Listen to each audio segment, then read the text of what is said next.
Yeah, so just to parse the question, the wallet will be done before. I mean, I would not expect it. I have no expectations, but if I were to come up with and fathom an expectation of the wallet being done before any sort of launch, I would say that it's not a priority for the dev team. And I believe he's maybe said that as well. I don't think they're focused on the wallet.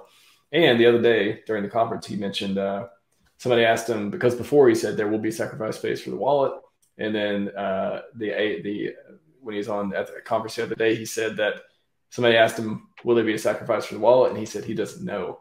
So I interpret that one of two ways. Either he is so busy with PulseChain that he doesn't even have a good answer to give you. So he doesn't know because it's just not on the radar right now. He doesn't even have any good thoughts to even tell you about it. Or maybe he's rethought the wallet, and maybe we've speculated before that it could just use PulseX or Pulse, or it could do some kind of burning mechanism with that and have a pump middle. So the wallet seems to be up in the air from what I've synthesized of the conversations throughout the last few months that I've heard him talk about and other people. So hard to say. Yeah, I think the idea of a sack phase is compelling just because it takes so much supply off the market that would have likely been liquid. Like, people are sacking their Hex, sacking their PulseChain, sacking their PulseX. That is Hex, PulseChain, PulseX that would likely have been somewhat liquid. And so, there's good reason to kind of try and take that off the market. I kind of think it's just a timeline thing with the launch of PulseChain being so uncertain. Could you imagine him trying to start making timelines for a theoretical wallet when the timeline for PulseChain is so uncertain? So I kind of think it's a timeline kind of thing. Once we get, testnet version 3.3 and, mainnet, I think that's when we might hear something more, more of a solid timeline.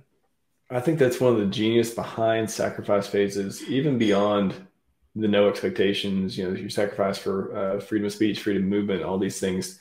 I think the genius that nobody thinks about as much, that credits to Richard for popularizing the concept, is most people are sacrificing Hex. They're sacrificing the coins that keep getting locked up over and over and over. Yeah. And the next phase, assuming it comes out after PulseChain and PulseX is live, it's going to be locking up Hex and the other two blue chips. So it's just a positive price feedback loop, these sacrifice phases from Richard. Yeah, I mean, we have Danny Boy saying 100%, I wouldn't have that sack of money today, would have sold. Yep. Yeah, exactly. And again, that speaks to the fact that people make decisions based off emotions, not plans. Is it logical to sell upon a 95% drawdown for Hex or 75 for whatever it may be? No, it's not logical. But if you're in a tight financial space, then it might be logical to do so. Or if you have fear of it falling down even further, again, people are driven by emotions, not their logic.